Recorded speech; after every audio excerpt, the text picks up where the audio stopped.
O Trovejar do Silêncio, Joel Goldsmith.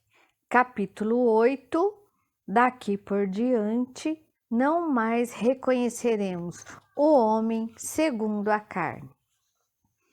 A pergunta pode surgir em sua mente: como posso parar de pensar e acreditar no bem e no mal? Permita-me dar-lhe um exemplo que poderá ajudá-lo a esclarecer esse ponto. Olhe para a sua mão e pergunte a você mesmo: isto é uma mão boa ou uma mão ruim? E se você relembrar das vivências adquiridas de há muito, terá de admitir que sua mão não é boa nem má. É apenas uma mão, um pedaço de carne com estrutura de osso. Não tem o poder de agir por si só. Não pode afagar e não pode esmurrar, não pode dar e não pode segurar, mas você pode movê-la, pode usá-la como instrumento para dar ou segurar.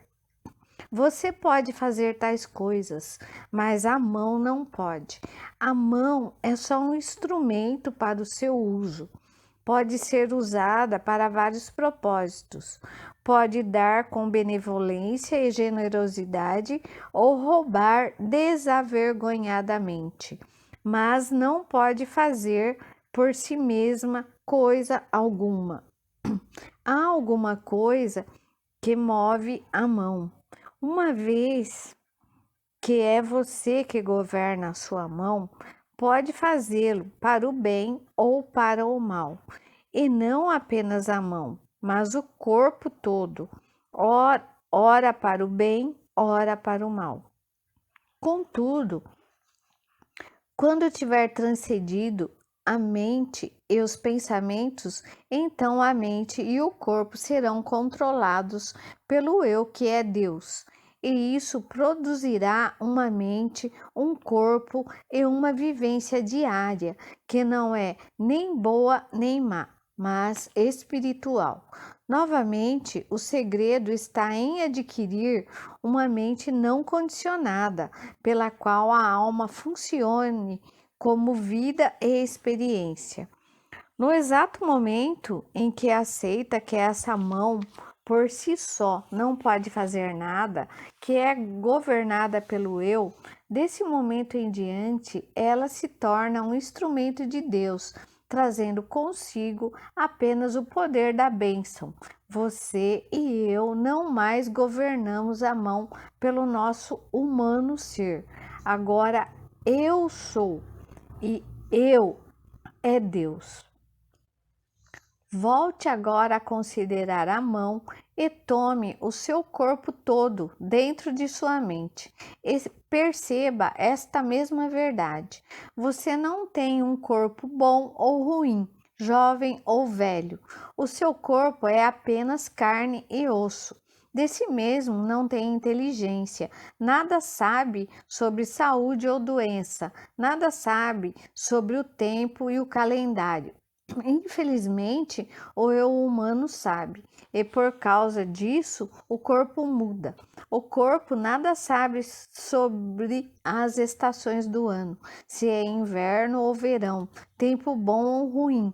Mas, de novo, infelizmente, nós sabemos, e por causa disso, o corpo reflete qualquer coisa que aceitamos em nossas mentes. É a mente que se torna o caminho pelo qual o corpo apanha as crenças do mundo. É, pois, a mente que determina se o corpo é bom ou mau, jovem ou velho, sadio ou doente. Mas quando já não temos corpo bom ou mau, jovem ou velho, a partir desse momento, o eu, que é a presença e o poder de Deus, se superpõe e começa a manifestar as suas condições no corpo. Quando começamos a descobrir que o nosso corpo é o templo de Deus e o colocamos à disposição de Deus para que o use como quiser, então o corpo se torna um instrumento de Deus para o eu central do nosso ser. Cabe-nos dar o primeiro passo, e isso é feito pelo conhecimento do fato de não haver bem ou mal no corpo, de que o corpo, como tal, não tem qualidades por si mesmo. Ele apenas expressa aquilo que lhe é imposto. Essa inversão ou mudança de atitude em relação ao corpo e as condições que lhe são impostas começa com a seguinte descoberta consciente: não há bem ou mal no meu corpo, não há nele velhice ou juventude, vigor ou fraqueza. Meu corpo é apenas um instrumento do eu, o Deus em mim, que é o princípio criador e conservador do meu ser. Pense por alguns instantes no problema vital que incomoda você.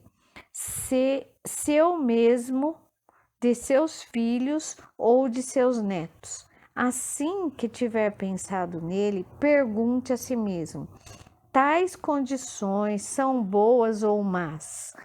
Quem disse isto? Quem decretou que são boas ou más? E pergunte-se então: teria Deus criado o mal? Creio que saberá melhor perguntando do que afirmando. Se Deus criou a eternidade e a imortalidade, se não há nele mancha ou mentira, certamente não foi ele quem criou o mal. Mas se Deus não criou o mal, quem o criou? Alguém ou você mesmo teria concebido a crença no bem ou no mal? De onde ela veio? Você pode não saber as respostas para tais perguntas agora, mas se você trabalhar com o princípio que é o tema deste livro, a resposta para isso, assim como para muitas outras perguntas, lhe será revelada. Nesse momento, contudo, por que não aceitar a premissa de que não há na realidade nem bem nem mal? Quando você atingir o ponto de onde se pode compreender que todas as condições humanas, de qualquer nome ou natureza, existe apenas como uma crença dentro da mente humana, crença que se resultou na expulsão do homem do jardim do Éden, e quando no mais profundo do seu coração ficar convencido de que, por ser Deus infinito, não há nele pares de opostos, poderá afirmar com o Mestre: eu venci o mundo, e estará de volta ao reino dos céus, onde ninguém sabe o que é saúde, pois não sabe o que é doença. Lá não se conhece dor, portanto, ninguém sabe o que é a não dor. Ninguém conhece a riqueza ou pobreza. E se alguém não sabe o que é alguma coisa, como pode conhecer seu oposto? Não há nada com que se possa fazer comparação, apenas a Deus, só o ser espiritual, a perfeição. Quando abordamos um trabalho de cura, não devemos ter na mente a ideia de um mal a ser removido ou superado. Contudo, por restar muito de humano na maioria de nós, reconheceremos que o que está à nossa frente é a aparência do mal em forma de pecado, doença, morte, perda ou limitações. E enquanto nos defrontarmos com essas aparências, não poderemos ser radicais e, como uma ostra, ignorá-las, repetindo sempre: Deus é tudo, não há erros. Isso é loucura e não é prático. Nós não devemos fazer isso, devemos deixar que Deus diga isso para nós. E quando ouvirmos a pequena voz silenciosa ou percebermos que se agita dentro de nós, saberemos com certeza que qualquer aparência de pecado, doença, morte, perda ou limitação à nossa frente desvanecerá. Não pense, porém, que você humanamente possa ser algum dia tão sábio para realizar isso. Por sabermos as palavras e podermos dizer silenciosa ou audivelmente, não há nem bem nem mal, não pense que tal repetição vai fazer milagres na sua vida, pois não os fará. Você tem de vivenciar essa verdade até que transborde de você. Tem de prová-la mais e mais dentro de você mesmo.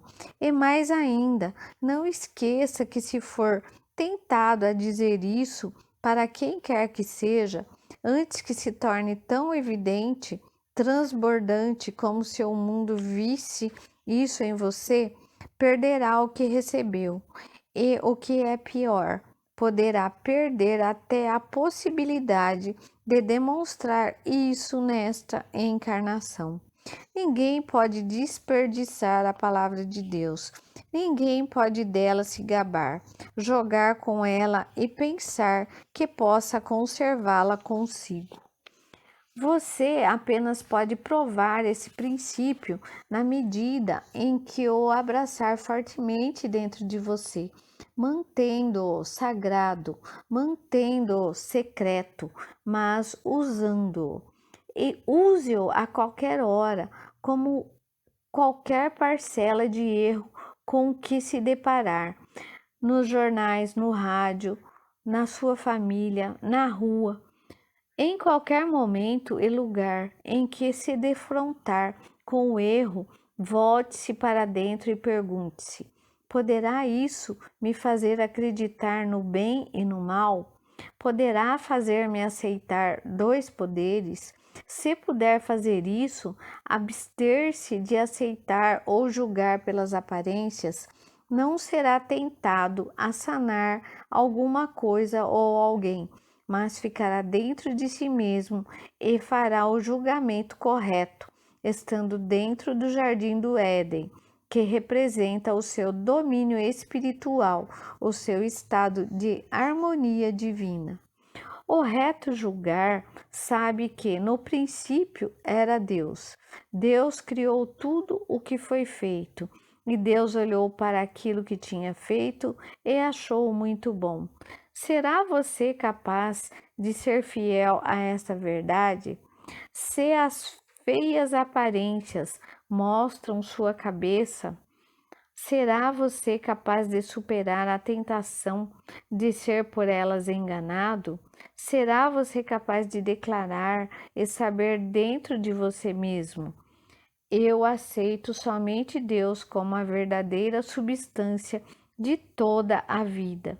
Não posso ser induzido a aceitar bem e mal, pois há um só Espírito.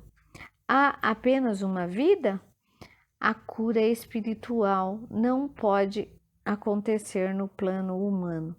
Ela só pode acontecer quando você tiver parado de esperar nas pessoas, nas doenças, nas condições, nas crenças e nas pretensões e tiver voltado para o Éden, onde só há Deus, o Espírito, a totalidade e a perfeição. Ninguém pode mesmo ser um curador espiritual que trabalhe a partir dos efeitos ou que ore a partir da tentativa de corrigir algo do mundo de Adão, pois se isso viesse a ocorrer, ela só teria trocado um sonho desagradável por outro sonho agradável. Se conseguisse melhorar o quadro humano, teria uma boa materialidade ao invés de uma materialidade ruim. Não estaria por isso mais próximo do reino de Deus.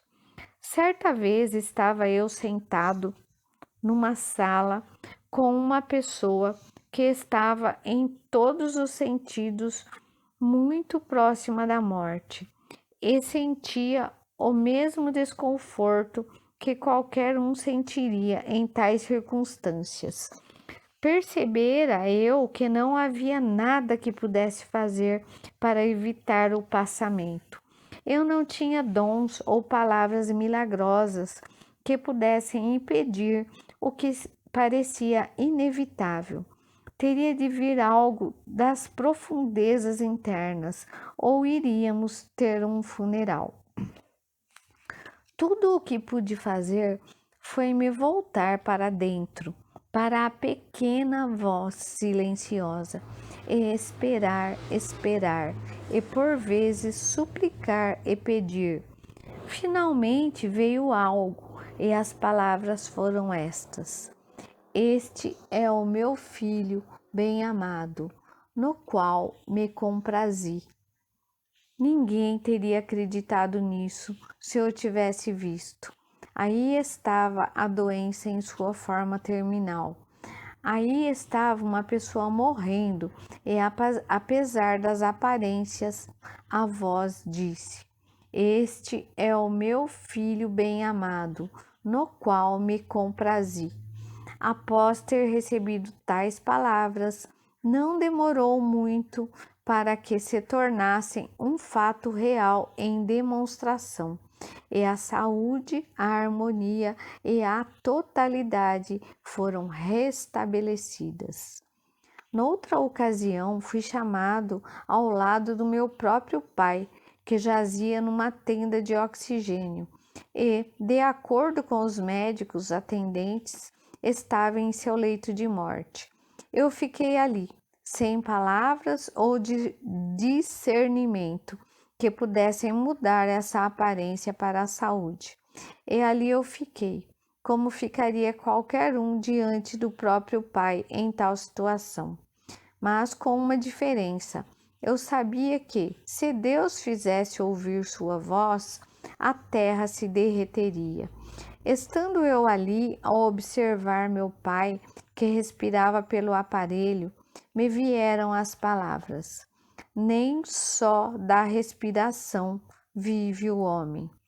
Em menos de 5 minutos, ele fez sinal para a enfermeira para que retirasse o aparelho, e 2 dias depois estava fora do hospital. Quem decretou que essa condição era ruim? Deus não foi. Ele só disse: nem só de respiração vive o homem. O que dissipou a crença de que o homem vive do alento e provou que vive pela vontade de Deus. Você pode ter dificuldade apenas enquanto retiver a crença em 2 poderes. Estará, porém, livre tão logo comece a olhar para qualquer condição, tendo em mente o seguinte: quem te disse que estás nu? Quem te disse que isso é pecado? Quem te disse que és mau? Quem te disse que isso é doença? Quem te disse que isso é perigoso? De onde veio? Teria Deus dito isso para alguém? No momento exato em que perceber que sua função como curador espiritual não é remover ou sanar doenças, ou acreditar que Deus assim o faça, ou que diga algumas fórmulas ou afirmações que possam remover doenças, mas sim que a sua função está em saber a verdade de que toda a criação mortal é construída pela crença do bem e do mal. Você não saberá então nem de saúde, nem de doença, de pobreza ou de riqueza, mas apenas de um contínuo transbordamento de harmonia espiritual. O Jardim do Éden. Você nunca será um curador espiritual enquanto acreditar que haja 2 poderes, o poder de Deus e o poder do pecado, da doença, ou então que haja poder na astrologia ou nas dietas. Você nunca será um curador espiritual até que saiba que não é preciso qualquer poder. Deus mantém seu universo espiritual eternamente e não há nada de errado com ele. O que, o que está errado é conosco. O que está errado é a crença universal em dois poderes. No segundo capítulo do Gênesis, Deus não é mais o Criador, mas ali ele é chamado de Senhor Deus. E Senhor está dito, é sinônimo de lei. Noutras palavras, o homem do segundo capítulo do Gênesis vive debaixo da lei, ao contrário daquele do primeiro capítulo, criado à imagem e semelhança de Deus e vivendo sob a graça. Como podemos nos tornar esse homem que vive sob a graça? Como se não jogando fora a crença em dois poderes? Então a graça permeará todo o nosso ser, vai nos suportar, manter e sustentar, e a graça irá à nossa frente, aplanando os nossos caminhos. A graça é tudo à nossa volta e, todavia, não temos dela mais consciência do que um peixe tem da água. Um peixe nada na água, mas nada sabe a respeito. Um pássaro não conhece nada a respeito do ar. Voa através dele impensadamente. Nas palavras de F. Thompson, voará o peixe para achar o oceano? Mergulhará a águia para achar o ar?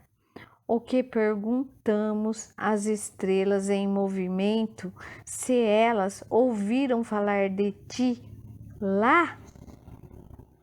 E é assim que, quando estamos em estado de saúde espiritual, não só não conhecemos a doença, mas também não conhecemos a saúde. Conhecemos apenas o estar em harmonia, normais, livres. Como pode um homem saudável descrever a saúde? Não é possível, pois ele não sabe o que é isso. Ele só sabe que está nela, o que quer que ela seja, é que é agradável. Compreendamos que um dia, em algum lugar e de algum modo, nós aceitamos a crença que não faz parte de nós, a crença de que há dois poderes: o poder de Deus, que pode fazer algo por nós e não o está fazendo, e o poder do mal, que é muito mais ativo. O poder de Deus está agora mesmo fazendo tudo o que pode e opera no estado edênico de consciência para toda a criação espiritual, mas não pode operar num mundo de dois poderes. Essa é a razão pela qual, por mais éticos, bons e benevolente que nós ou nossos vizinhos possamos ser, nós e eles estamos debaixo do pecado, da morte, de acidentes e guerras. E mais surge a pergunta: como podem existir tais coisas se há um Deus? E a resposta é estarrecedora. Há um Deus, sim, mas não no cenário humano. Não há Deus no segundo capítulo do Gênesis, mas sim um Senhor Deus, que é a lei de causa e efeito, a lei kármica. Quando subimos para além da lei de karma, não estamos mais sob a lei, mas sob a graça. Em outras palavras, estamos vivendo como no primeiro capítulo do Gênesis, onde não existem tais coisas como o bem e o mal humanos. Aí não há pecado e não há pureza, só há Deus. Se tivermos algum problema, quer nosso, quer de alguém da família, de um amigo, paciente ou discípulo, ou se alguém buscar em nós a harmonia, por achar grande a nossa compreensão, deveremos praticar esse princípio de nem bem nem mal em nossa meditação.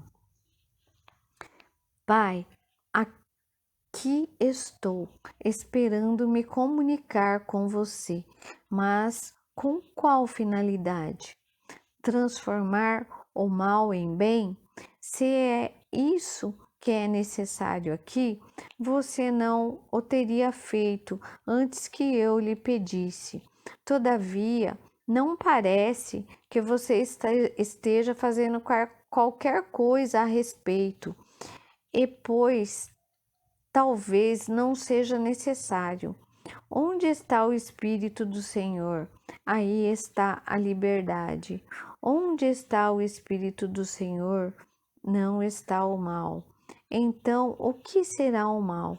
Ninguém jamais descobriu para onde vai a escuridão quando entra a luz.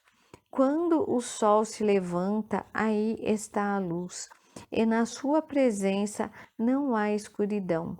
Na presença de Deus não há pecado, não há falsos apetites ou doenças, perdas ou desempregos, insegurança ou perigo, pois todas essas coisas desvanecem na sua presença.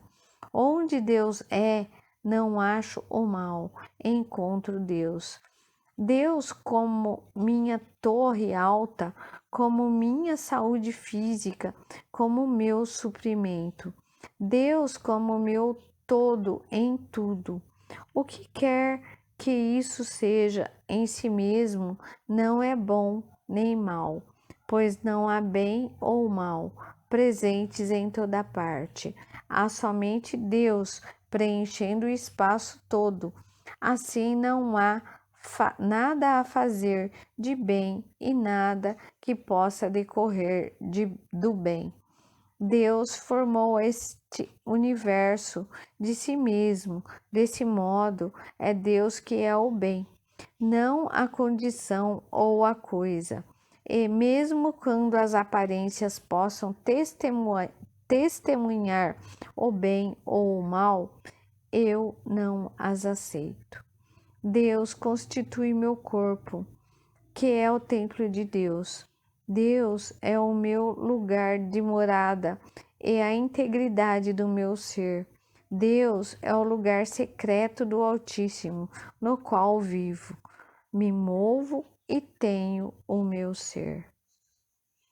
Para curar, é necessário transcender o pensamento. Embora a meditação comece com a contemplação da verdade, deve, antes de se cumprir a cura, subir ao mais alto do reino da consciência silenciosa. No começo de uma meditação de cura, uma passagem da verdade como: doravante não reconheceremos o homem pela carne, pode estar no pensamento. Após se repetir diversas vezes ou após nós a repetirmos conscientemente, o pensamento se esvai na medida em que perdemos o significado da frase. Doravante não reconheceremos o homem pela boa ou pela má carne, não o reconheceremos como doente ou sadio, rico ou pobre. Doravante reconheceremos só Deus sob as aparências do indivíduo humano e espiritual. Este é o segredo do caminho infinito, e este é o segredo da cura. Doravante não reconheceremos o homem pela carne, nem mesmo pela carne saudável.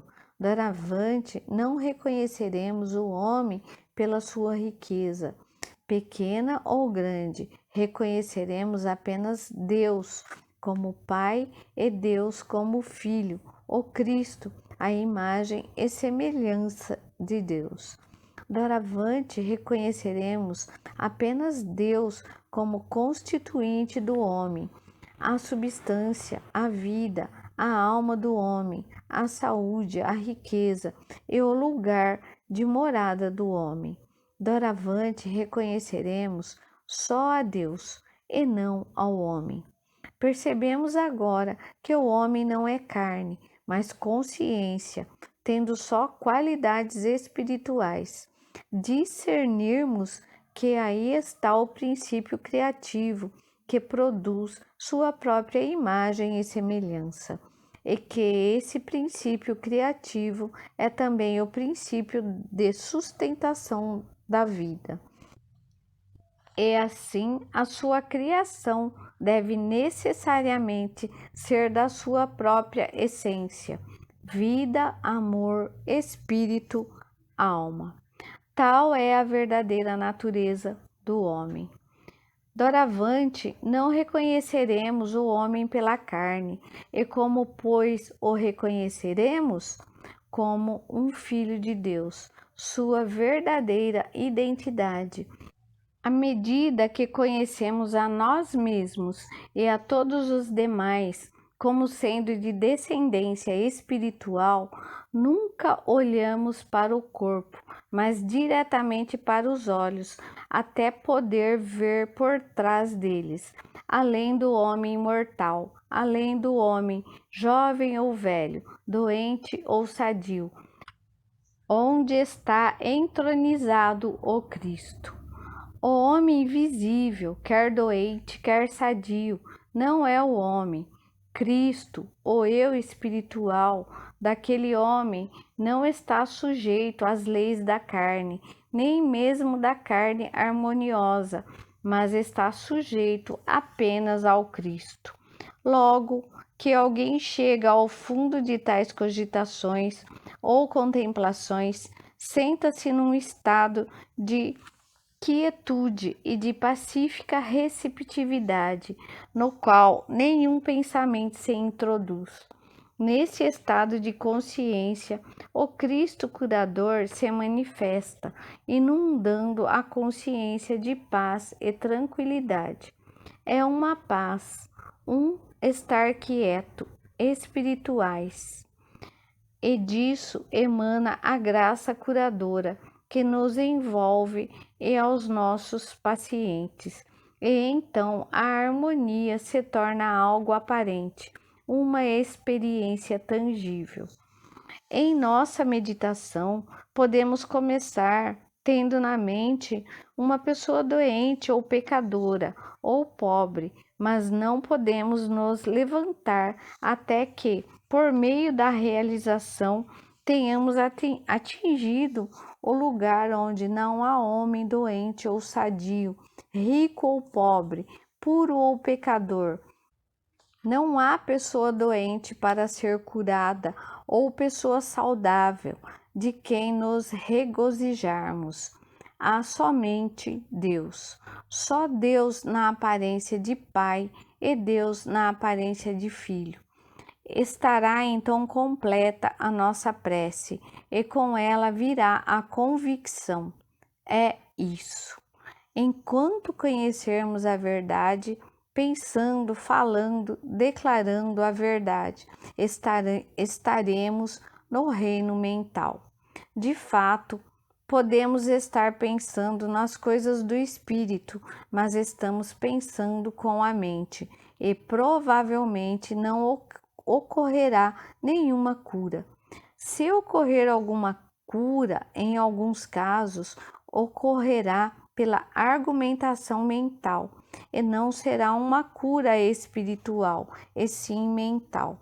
Pelo efeito da sugestão, um frutificar daquela prática que nos diz: você está bem, ou você é perfeito, ou Deus fará isso em você. E a mente aceita a sugestão e a ela responde. O que não é uma cura espiritual, pois o paciente meramente aceita a sugestão de outra mente.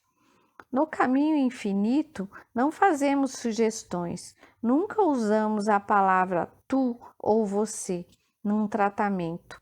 Nunca usamos o nome do paciente e nem mencionamos o nome da doença, da queixa ou da condição em tratamento, e nem deixamos a pessoa introduzir-se em nosso pensamento depois de ela ter pedido ajuda.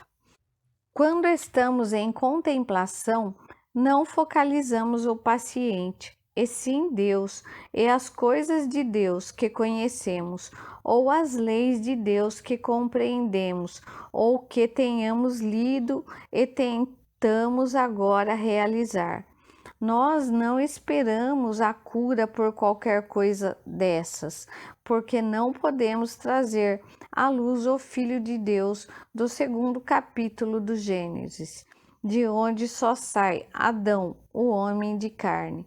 O único modo pelo qual esse homem de carne pode ser devolvido para o Éden é a sua harmonia espiritual normal, não pensando a respeito dela, mas entrando naquele estado de silêncio que não reconhece o bem e o mal. Quando não temos desejos, não temos mais desejos do bem que do mal, e somos então puros o bastante para estar no jardim do Éden, que é sem desejos. Não é um estado de desejar o bem, mas de puro contentamento com o ser.